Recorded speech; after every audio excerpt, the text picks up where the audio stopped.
Hello everyone, welcome to new success zone. आज हम लोग Bihar CGL model practice set 8 का डिस्कशन करेंगे। इससे पहले हम लोग प्रीवियस ईयर और सेट 7 तक डिस्कशन कर चुके हैं। तो जो भी स्टूडेंट हमारे चैनल को सब्सक्राइब नहीं किए हैं, कृपया चैनल को सब्सक्राइब कर दें और बेल आइकन को दबाना न भूलें, ताकि जब भी हमारा नया वीडियो आए आप लोग के पास आसानी से पहुँच सके।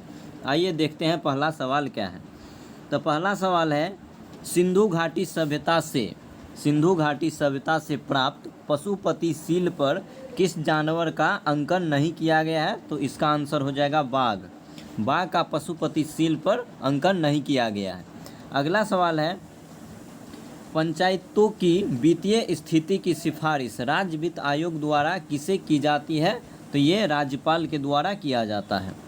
अगला सवाल पे आएंगे कि निम्न में से कौन सुमेलित नहीं। क्या पूछ रहा है कि कौन सा जो है सुमेलित नहीं है? तो पहला देखेंगे, पहला है संघीय समिति। तो संघीय समिति का अध्यक्ष जवाहरलाल नेहरू, यही बिल्कुल सही कथन है।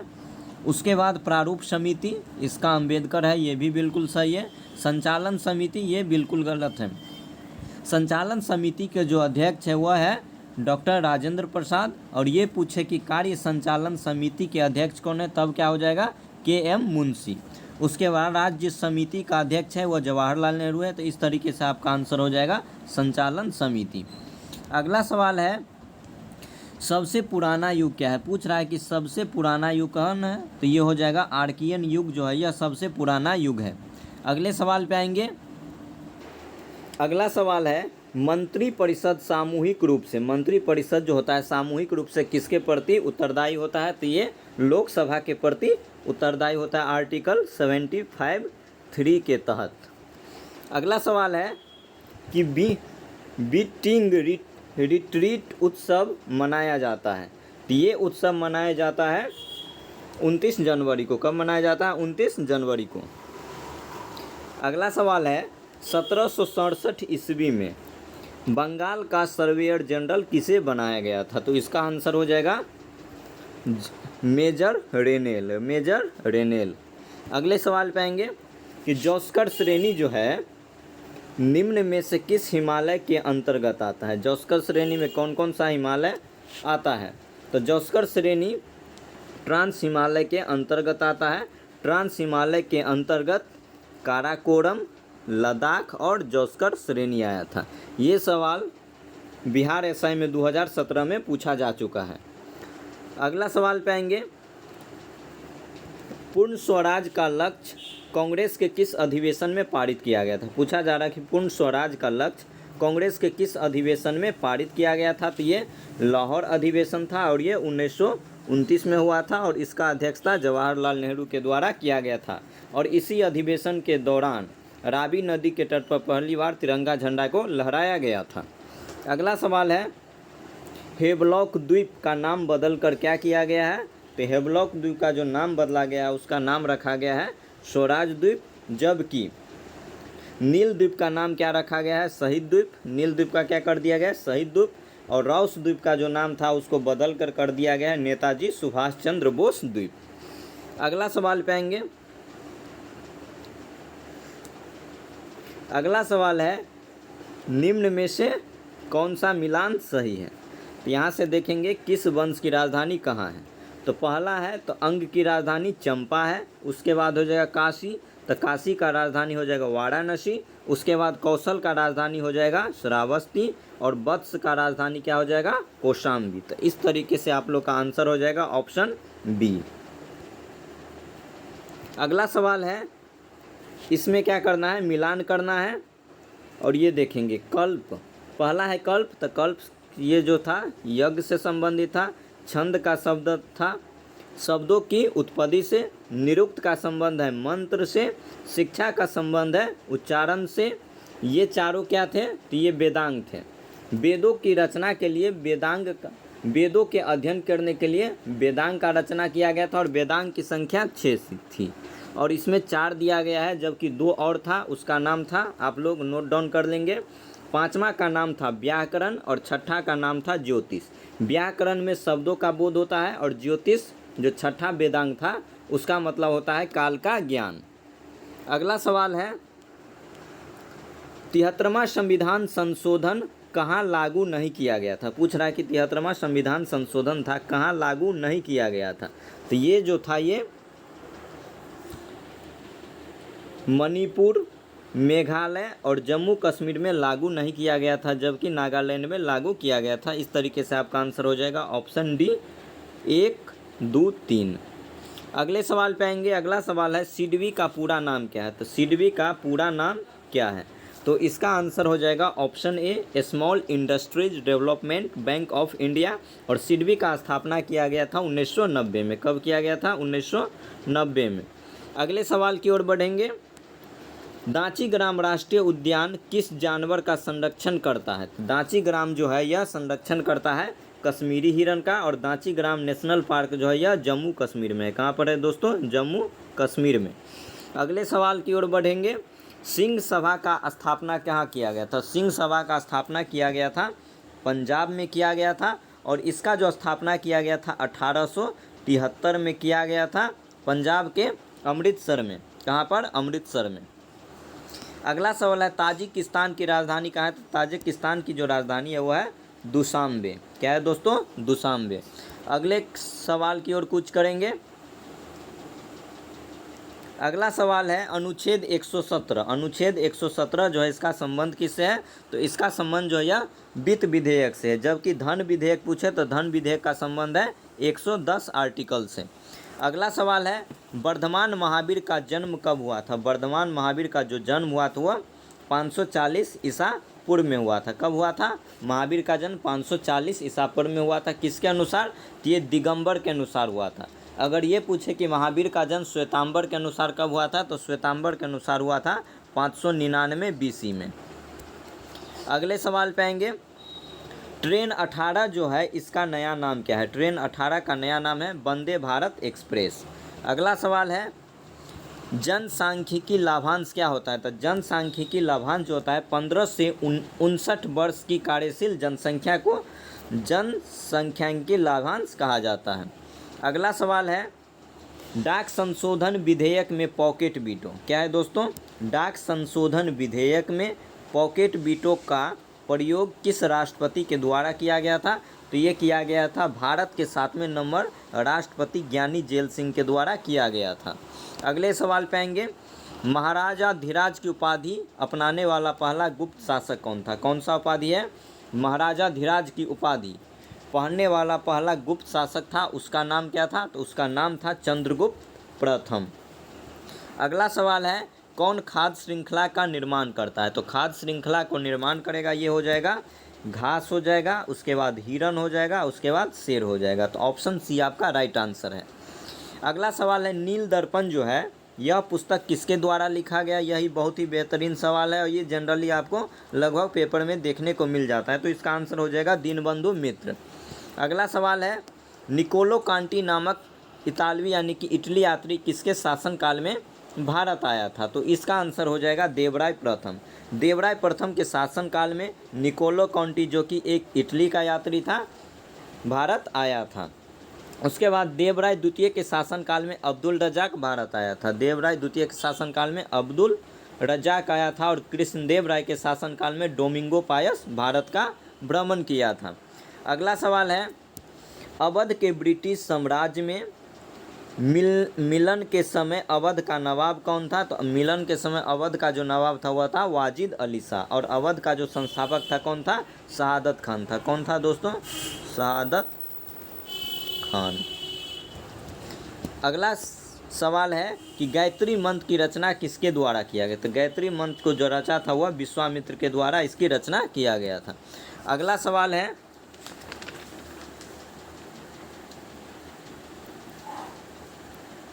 इनमें से कौन सा राज्य कर्क रेखा के ठीक ऊपर में है। पूछा जा रहा है कि कौन सा ऐसा राज्य है जो कर्क रेखा के ठीक ऊपर है। तो आपका आंसर हो जाएगा मणिपुर जो है कर्क रेखा के ठीक ऊपर में है। कर्क रेखा भारत के 8 राज्यों से होकर गुजरती है और 23.5 डिग्री उत्तरी अक्षांश को कर्क रेखा के नाम से जाना जाता है। अगला सवाल है होंडा रूस की राजधानी कहाँ है। पूछ रहा है कि होंडा रूस की राजधानी कहाँ है। तो इसका जो राजधानी है उसका नाम है टेगुगिसल्पा, टेगुसिगल्पा। अगला सवाल है संविधान निर्माण हेतु संविधान सभा के सदस्यों द्वारा हस्ताक्षर कब किया गया था? बोल रहा है कि जब संविधान सभा का जो निर्माण किया गया था उसके निर्माण में सदस्यों का हस्ताक्षर कब किया गया था? तो ये 1949 में इस पर हस्ताक्षर किया गया था। अगला सवाल है, असहयोग आंदोलन प्रारंभ होने का कारण क्या था? तो इसका कारण था जालियांवाला बाग हत्याकांड। अगले सवाल पे आएंगे, राज्य में राष्ट्रपति शासन किस अनुच्छेद के तहत लगाया जाता है? तो राज्य में जो राष्ट्रपति शासन लगाया जाता है वह आर्टिकल 356 और 365 के तहत लगाया जाता है। तो 356, तो 56 को उल्टा कर दीजिएगा तो क्या हो जाएगा? 65। तो इस तरीके से आप लोग को याद रखना है कि राज्य में जो राष्ट्रपति शासन लागू होगा 356 और 365 के तहत लागू किया जाता है।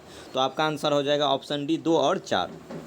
अगले सवाल पे आएंगे, पंचायती राज लागू करने वाला पहला 2 राज्य कौन है? कि पंचायती राज लागू करने वाला पहला जो राज्य था उसका नाम है, पहला राज्य था राजस्थान और दूसरा राज्य था आंध्र प्रदेश। दोनों जगह 1959 में ही लागू किया गया था। किसके द्वारा? तो पंडित जवाहरलाल नेहरू के द्वारा।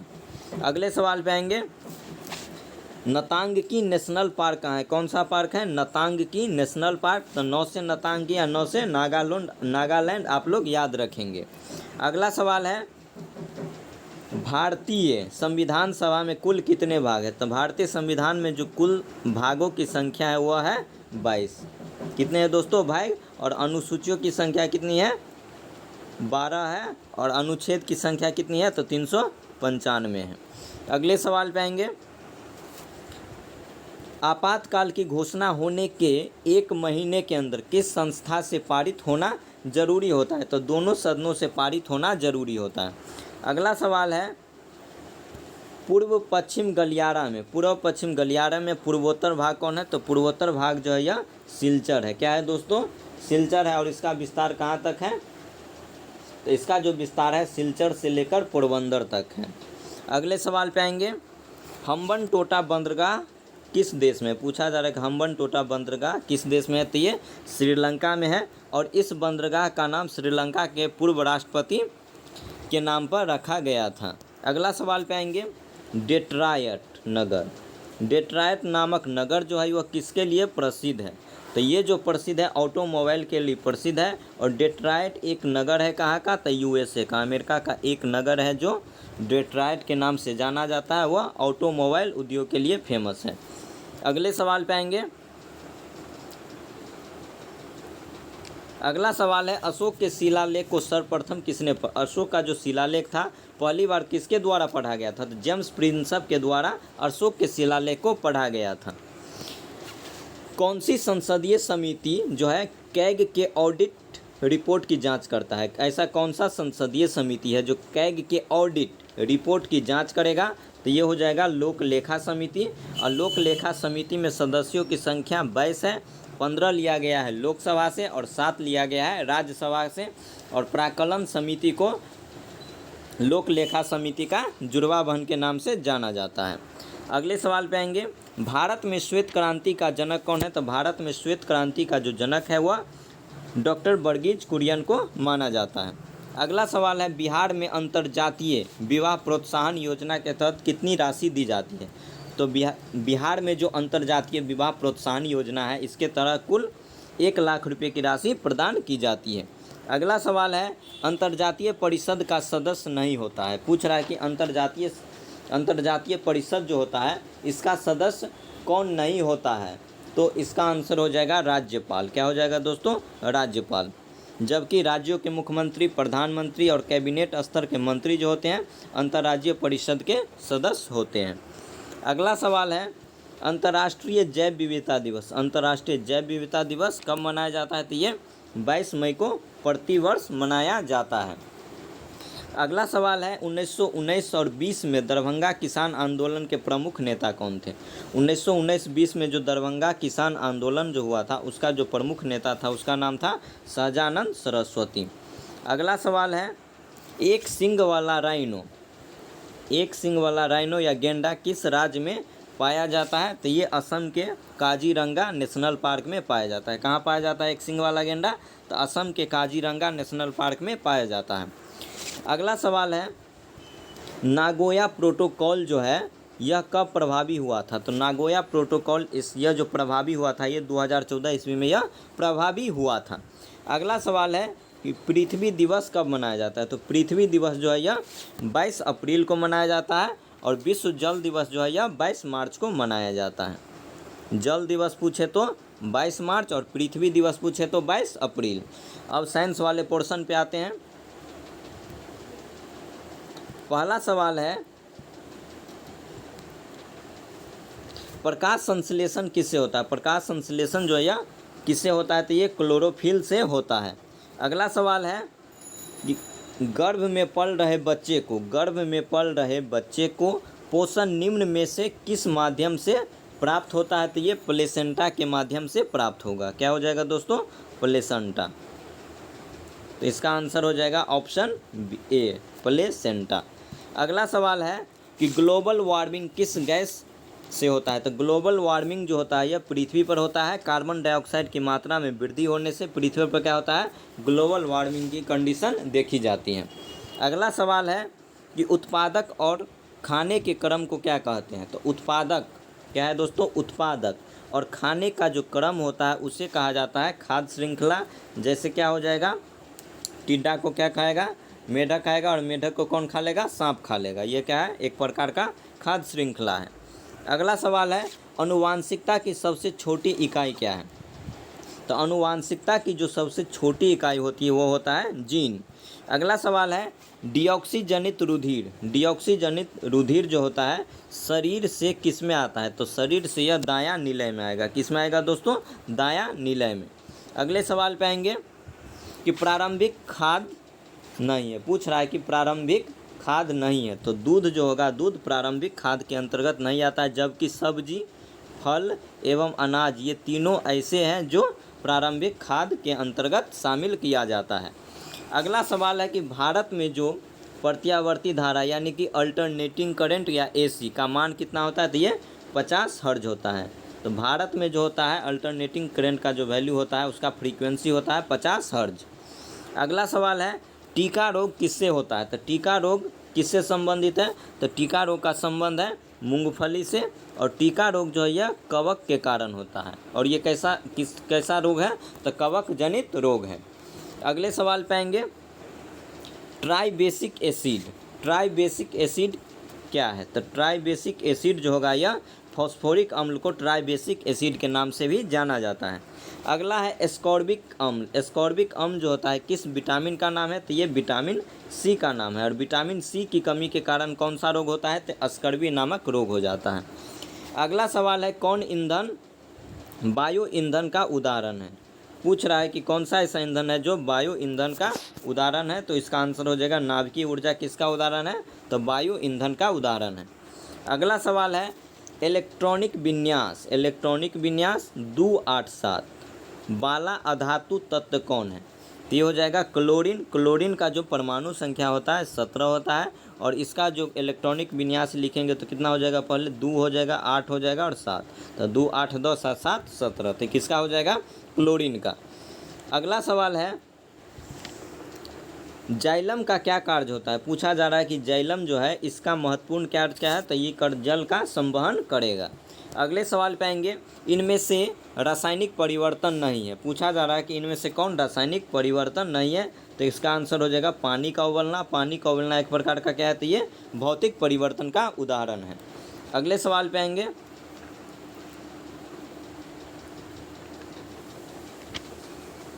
अगला सवाल है 66 नंबर का H2SO4 यानी कि सल्फ्यूरिक एसिड जिसे अम्लराज के नाम से जाना जाता है, इसका एटोमोसिटी कितना होता है? तो इसका एटोमिसिटी जो होता है वह 7 होता है। कितना होता है दोस्तों? 7 होता है। साबुन का सह उत्पाद क्या होता है? साबुन का जो सह उत्पाद होता है वह ग्लिसरॉल होता है। क्या होता है दोस्तों? ग्लिसरॉल हो जाएगा। अगला सवाल है कि लेंस की क्षमता का संबंध किससे है? तो लेंस की जो क्षमता होता है उसका संबंध होता है फोकस का व्युत्क्रमानुपात। ये कैसे होता है? तो लेंस का क्षमता होता है उसको हम P से डिनोट करते हैं, यानी कि पावर होगा 1/f। f क्या हो जाएगा? इसका फोकस हो जाएगा। तो P बराबर होता है 1/f। तो क्या हो जाएगा? लेंस का जो क्षमता हो जाएगा फोकस के क्या हो जाएगा, व्युत्क्रमानुपाती यानी कि इन्वर्सली प्रोपोर्शनल। अगला सवाल है कि वनस्पति घी बनाने में प्रयुक्त किया जाता है। तो वनस्पति घी जब हमको बनाना होगा तो हम किस विधि का प्रयोग करेंगे, तो हाइड्रोजनीकरण का प्रयोग करते हैं। जबकि संपर्क विधि से हम क्या बनाते हैं, तो सल्फ्यूरिक अम्ल बनाते हैं। उसके बाद आते हैं अगले सवाल पे, मध्य कर्ण में इनमें से कौन सा हड्डी नहीं पाया जाता है। पूछा जा रहा है कि मध्य कर्ण में इनमें से कौन सा ऐसा हड्डी है जो नहीं पाया जाता है। तो इसका आंसर हो जाएगा हैमेट जो होता है, यह मध्य कर्ण में नहीं पाया जाता है। अगले सवाल पे आएंगे, पृथ्वी पर किसी वस्तु का पलायन वेग। पूछ रहा है कि पृथ्वी पर से किसी वस्तु का पलायन वेग जो होता है, पलायन वेग का मान चंद्रमा पर उस वस्तु के पलायन वेग से क्या होगा। तो इसका जो आंसर हो जाएगा अधिक हो जाएगा। पृथ्वी पर से पलायन वेग का जो मान होता है वह 11.2 किलोमीटर पर सेकेंड होता है, जबकि चंद्रमा पर से पलायन वेग का मान जो होता है वह 2.34 किलोमीटर पर सेकेंड हो जाएगा। अगले सवाल पे आएंगे। अगला सवाल है कि 18 कैरेट सोने में सोना का प्रतिशत कितना होता है। तो ये 75% हो जाएगा। क्यों हो जाएगा, क्योंकि हम जानते हैं कि शुद्ध सोना जो होता है वह 24 कैरेट का होता है। इसको हम कितना से 24 कैरेट का होगा तो कितना हो जाएगा, 4 भाग में डिवाइड करेंगे यानी कि 6 हो जाएगा, 12 हो जाएगा, 18 हो जाएगा और 24 हो जाएगा। तो एक पे हो जाएगा 25%, 2 पे 50 और 3 पे 75 और चौथा पे हो जाएगा 100 यानी कि 18 पूछ रहा है तो कितना हो जाएगा 75%। तो इस तरीके से आप लोग का आंसर हो जाएगा 75%। अगला सवाल है, परावर्तन के नियम के अनुसार आपतन कोण जो होता है वह परावर्तन कोण से क्या होता है। तो ये परावर्तन कोण के बराबर होता है। अगले सवाल पे आएंगे, सबसे पहले किस जीव को अंतरिक्ष में भेजा गया था। पूछा जा रहा है कि ऐसा कौन सा जीव है जिसको सबसे पहले अंतरिक्ष में भेजा गया था। तो वो था कुत्ता, और उस कुत्ता का क्या नाम था दोस्तों, तो उस कुत्ता का नाम था लाइका। अगले सवाल पे आएंगे। अगला सवाल है कि ध्वनि तरंगे नहीं चल सकती है। तो ध्वनि तरंग जो होता है उसको चलने के लिए माध्यम यानी कि मीडियम की आवश्यकता होती है। तो ये पूछ रहा है कि नहीं चल सकता है, तो निर्वात में नहीं चल सकता है। जबकि ध्वनि तरंग जो होता है उसका गति जो होता है सबसे ज़्यादा ठोस में होता है, उसके बाद द्रव में होता है, उसके बाद गैस। ठोस, द्रव, गैस, इसका क्या है सीक्वेंस है घटते क्रम का। तो क्या हो जाएगा, ध्वनि तरंग निर्वात में नहीं चल सकती है।